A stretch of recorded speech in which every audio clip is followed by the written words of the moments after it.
Welcome to a complete breakdown of the all-new Black Clover anime Season 2 Spade Arc trailer. We finally have it after so long. So in total, the trailer is about 1 minute and 39 seconds long, where the first 30 seconds are like a recap of the original story with text on screen giving us a general overview.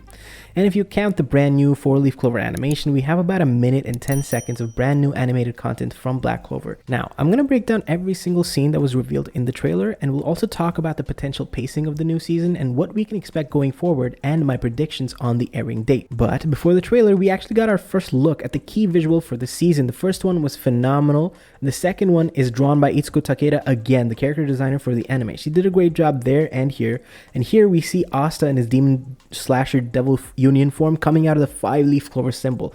The rest of it is divided into 3 areas, and with Yuno in his full spirit dive with a very interesting bright white light shining on top of him, and Yami with a mysterious wooden katana on the bottom right, and Noct in his devil union form on the left.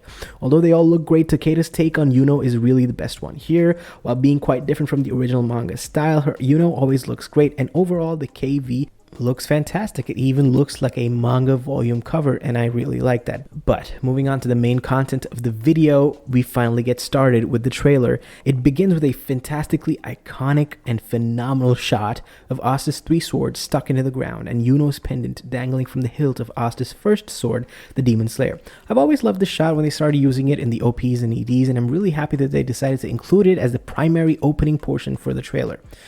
Now, as the trailer plays, we hear a montage of Asta's dialogues from, when he was a child, and of course, Yuno too, from the moment when they make their promise. This moment, while important throughout the story, is particularly important for this season because of the events that come into play when we finally get to the rematch between Yuno and Zenon. Yuno's relationship, and most importantly, the vow he makes with Asta when they were children, is a key moment during this fight. So to reinforce that here makes me feel like the anime staff know full well what is important to the story and are capitalizing on that shonen feel-good nature of that moment, but also are reinforcing the importance of that moment for the fight later on. In the background, we have text that gives us the iconic line, particularly in this world, magic is everything. And like the dialogues of Yuno and Asta that I spoke about earlier, this too is a very, very key line to Asta's role in the story, and in particular this season as well. His moment in the arc where he pulls off something so tremendously impactful, something that cements him on the level of the Wizard King, depends entirely on this line. Similarly, for every single one of Asta's opponents, this line is most damning when Asta finally defeats them. It's really great. Moving on, I'd also like to point out how gorgeous the visuals in the back are. They could have gone with a simple, replay of old animation with a filter on top, but no, they took the time to draw in each of Asta's swords in the reflection. We see that the Demon Slayer here is so beautiful and is reflecting Asta and Yuno in the background, right? Additionally, the movie animation playing in the background kind of sets us up for expecting something on par with the movie, and boy, does the rest of the trailer deliver that. Finally, we see the boys do the iconic pose of the fist bumping, to mark the renewal of their vow at the Grimoire Tower in front of the demon skull at their hometown in Haji Village.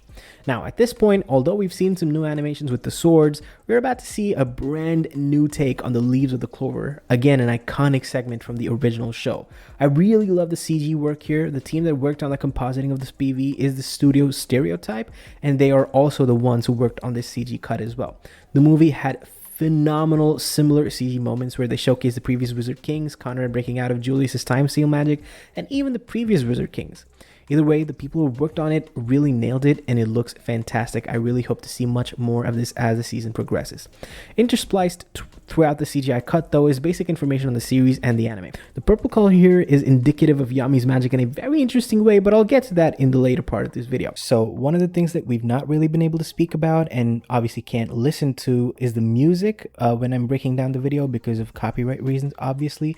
But over on Twitter, Minako Seki, the composer for the anime, revealed that the song used during the PV of the first half is Legend, and the second half is not included in the original soundtrack that was released along with the BDs and everything, but it is a song used against the battle against Ladros, which I believe is the episode 67, is the craziest episode in the production history, and it's titled Awakening Possession, and uses a motif of Asta's theme, so it does kind of feel similar, but overall fantastic theme song. I really love how music was used here, very impactful. And from From here on out, we have full-on footage from the anime, and I'll be breaking these cuts down in the order of events that happened from the manga instead of going with the trailer's haphazard way of editing the episodes to build hype. The original anime ended off on one of the final pages of chapter 270, but not the final page, and it looks like this cut of Nacht takes place immediately following the moments of the anime, right after he tells Asta that his choice of creating an equal contract with Liebe was the correct choice, and he declares that the righteous aren't necessarily rewarded. Immediately after that, Nacht transforms into his berserk-inspired, blood-born-looking devil union form. This time he's entered into a union with the talkative devil Gimodello, and we learn that this name for this mode is called Canis, the name of the genus of the animal that dogs and wolves belong to. The replication of Tabata's art is stunning to look at, and one of the things that I love the most in this shot is Nacht's weg horns. If you remember the original anime, the Asta's, the horns that Asta has with his weg are simply just very, very flat. They're just a black fill and maybe a couple lines to add texture here and there, but Nacht's weg here actually looks similar to how the manga portrays weg and is really detailed. I absolutely love this, especially with the lighting that hits the horns. In the next cut, we see shadow magic take on a blue outline and glow, which I absolutely adore. We got a nice glimpse of this in the final opening of the original anime, and it looks like this new season might be able to match the aesthetics of that phenomenal cut in the opening. The shadow arms grow and try to engulf Asta and Liebe here, but in the next shot, we see that Asta enters into his black form and Liebe is nowhere to be found. There's a really funny and cute kind of explanation, which is entirely omitted from the teaser, so I look forward to seeing how small TB Liebe is done in the anime when season 2 airs. But really, that one shot of Asta swatting away their hands looks so good. They really animated the shadows getting erased by anti-magic really well. After this, a shadow extends from Nacht's feet looking like an extension of himself, which leads into the main characteristic of Canis, which is Pack. But before that, we have to talk about how crazy good Nacht's eye looks here. I know I spoke about the shadow magic's blue aesthetic earlier, but like this devil eye is so well drawn and gives me a very off-putting vibe. It's sort of similar to how Ulquiorra's eyes were so unsettling if you've seen Bleach, but regardless, insanely good drawings, and I love the little depth of field blur we see on his hair and ear. Another good, cool visual from the Canis mode is how Nacht's form and Pack all have this painterly texture to them, and it feels really fitting. So after this, we get some fantastically animated cuts of Asta fighting against the Pack with his Demon Slayer. This moment of him boosting himself off the ground with his anti-magic is beyond cool. And while the manga conveyed it really well, right? It's not bad at all. The anime really showcased Asta's command over anti-magic at this point after 6 months he spent honing it in the Heart Kingdom. It's the exact same move as the manga, but really it flows so much better here. I love it. Overwhelmed by the sheer number of shadow beasts that are attacking him, Asta knows that this Demon Slayer with just cuts and reflects all magic is not enough in close range combat, and I really like this fight much more than I did the Liebe fight at the end of the previous season, because while the fight with Liebe told us that Asta was a master swordsman, he was still fighting a novice in Liebe. Nacht is a seasoned knight with many battles under his belt, so seeing Asta's combat intelligence in these cuts is really rewarding. Moving on though, next up, Asta pulls out his Demon Dweller sword for some dual wielding action, but realizes that Nacht is hidden inside the crowd, and he knows that the Demon Dweller is not too precise or powerful enough, especially because he cannot, differentiate between the Pack and Nacht's keys, so he finally whips out Yami's sword, and in the manga, he finally names it the Demon Slasher. It is easily Asta's coolest sword, which is obvious considering it's a katana, and it's actually meaningful because it came from Yami, unlike the rest of his swords. Demon Slayer will forever be iconic though, for the Berserk Dragon Slayer and Ichigo reference. The cut of Asta pulling out the Demon Slayer is so good. In the manga, that panel is kind of omitted entirely, so I'm really glad that the anime took time in order to do this. In the manga at this point though, Asta declares that he will break his limits, and it's another iconic Black Clover catchphrase, but for reasons unknown to us at this point in the manga, Nacht says that he really hates that phrase. So I'm really looking forward to seeing how many anime onlys, feel about that particular moment.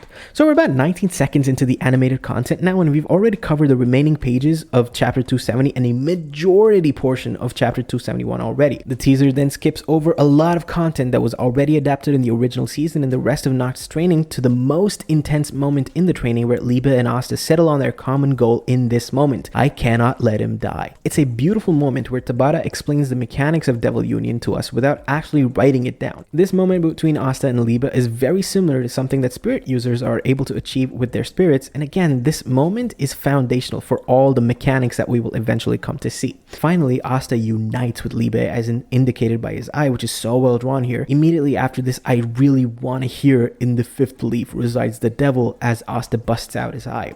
right? But while we do not see what happens immediately after Asta and Liebe unite, we see a short glimpse of the enormous power this form will bring for Asta. I have no words to describe how beautiful the smoke effects are here. So that marks the end of the most action-filled part of the PV, and I really think that the visuals held up throughout the Asta portions of this PV, and I love the overall aesthetic change from the first season with the really nice lighting and the really clear, view on Asta. It's not so grained and it's not so, washed out, and everything is so sharp, and the drawings are on point, and I think the staff will not let us down when that first episode finally hits us. I'm really happy with it. But moving on to the next cut, we get to see the content from chapter 273 from now, and we see a glimpse of Dante healing after his fight with Asta, and immediately following this, we get a great glimpse of the cliff art like we talked about earlier. The anime really improves on the visuals of the cliff art because the manga just used a weird CG render of the tree branches, and while that worked well enough, I really like how the anime did it here, where they drown the branches that grow from William's magic with Yami's purple-hued dark magic. This cut really sets the mood for the rest of the arc, and we even see a really well-drawn shot of Yami with the purple lighting all over him as he's strapped in the cliff art. Really good stuff here. After those moments in the Spade Kingdom, we finally see the Clover Kingdom, where the sun is setting and the twilight time is finally upon us. We see the final double-page spread from chapter 273 recreated in all its glory, and we get a brand new look at the new Spade invasion designs for the Magic Knights. The Royal Knights outfit that we had for majority of the Elf arc were fine, but really, these raid outfits are so much better. For the frame itself, though, Itsuko Takeda has been the character designer for the anime from the first episode, and she's widely criticized online, but honestly, I usually like Takeda's drawings of characters that are not Asta, Fuego, or Yami, and in true form, every single character here, except for maybe Fuego Leon, I would say, looks fantastic. I especially love Hyuno, like I spoke about when we were talking about the KV, and he looks the best here. Really fantastic drawing on him. We even get some amazingly drawn close-ups of Rill, Jack, and Nozel, with Nozel getting some really thick, fantastic line work that really stands out for the series. Moving on, we see them actually infiltrate the Spade Palace, and again, Nox Weg retained the texture, though much less detail now, understandably. I also love the backgrounds of the castle, and I'm so glad that we moved on from the era of ugly sludge backgrounds that we got in the Gravitostone base and the Shadow Palace back during the Elf arc. Dark, cold walls during the nighttime, where it also snows all the time in Spade, really set the mood and tone that feels apt for the Spade arc, because the content is really dark, much darker than it has been in the story until now. Next up is the huge demon. The anime onlys were probably going crazy at this because we haven't seen a threat like this since the Lumiere fight, where he fought Licht, who had transformed into this kind of demon. The anime kind of makes the demon look slightly bigger than it did, but really it gets across the scale really, really well, and it adapts it from the manga decently well. I'm really not crazy about the simplistic approach they're going for here, and nor am I a fan of the ugly looking stitches on the back, but that's probably because the manga had it shrouded in mystery and shadow, so we couldn't see those too often. But honestly, I'm really nitpicking here, so let's move on. Overall, the scene is really good, especially because of the snow effects in the sky in the background. Just really solid work. After this is the biggest highlight. Here enters the queen. What a brilliant cut for her punching the shit out of that demon, man, and standing tall. Oh my god, this is so cool. Everyone loves Mereoleona, and I'm so glad that the PV showed us one of the most hype entrances we've had in the manga. Seriously, reading this weekly changed my life, bro. Mereoleona's cuts were likely done by Sunagawa, and he honestly did a fantastic job. The punch was so well animated and elevated it from a single power punch panel from the manga, but they really recreated that pose of Mario one-to-one with the manga, and just it looks so good. And again, they did such a great job with the background with the dark snowy sky tone. So good. So next we see some shots of Nozel with his Mercury magic, and I absolutely adore the slight chromatic aberration that's going on the edges of the Mercury here. And honestly, I don't remember it looking quite this good in season 1, or okay, the movie probably had moments where it looked this good, but maybe that's probably because of the background that he's in. Like I said, the tone is so well set up, and it really stands out. Next up, fittingly, we get nothing really noticeable from Fuego Leon. And moving on, one of the most surprising moments of the PV come from Dorothy. Her magic is presented completely differently here from what we've seen in the first season, and I think this is one of the greatest changes that the staff could have possibly made. The bubble-like texture, the dark pink glow, and the overall sparkling in her magic is truly dreamlike. And seeing her magic refract and sort of distort the image here in the background as Rill and Charlotte run past is gorgeous. I absolutely love what they've done here. But talking about what's actually going on in this scene, we obviously do have these scenes in the manga, but it's clearly getting extended right here, specifically for Dorothy and Nozel. I'm so happy about this because after this moment, Fuego Leon essentially disappears until the final battle, where he doesn't stay for a long time, and while Nozel gets a huge moment later, I do want to see him actually fight. The best part here is Dorothy, and her magic with infinite potential is really an endless mind for the animators. I hope we get to see a lot more from Dorothy in these cuts, and if they're extended enough, the second episode might be entirely focused on this invasion right up until the final moment, which is where our PV ends as well. The final glimpse at the rest of the triad, Vanica and Zenon. Vanica, the cut is barely a second long and is true to the manga, except much more interesting angle, is what we get. And finally, we see Zenon, the most important member of the triad. We see him turn, and where the drawings, don't entirely keep up, the close-up of his eye and his surprise at Yuno being there and the intense detail of his iris and the great depth of field is really, really well done. I absolutely love this particular moment. So we're finally done with all the shots of the PV, and this is the final moment of chapter 275. So throughout this PV, we've seen about 5 chapter and 2 pages from 270 worth of content, and based on the pacing of these events and how much they've shown us, I'm willing to bet that we've seen right from the beginning of episode 1 right until the final shot of episode 2, meaning the staff aren't necessarily shying away from adding expansions here and there and helping the events feel less rushed than they did in the manga, where they definitely did feel rushed. With 60 chapters, the second half of the Spade arc stands at about 20 chapters longer than part 1, and they adapted the 40 chapters of the first part into a 13 episode core at the end of the first season. So, if they plan to adapt only the Spade arc right up until the big reveal in chapter 331 for both cores of this season, they will have to have a lot of expansions and ideally about 21 episodes or so to really end at that big cliffhanger. We still don't have the staff list, and we do not have confirmation on whether this is a pre-animated teaser or not, so we have to wait and watch how things unfold.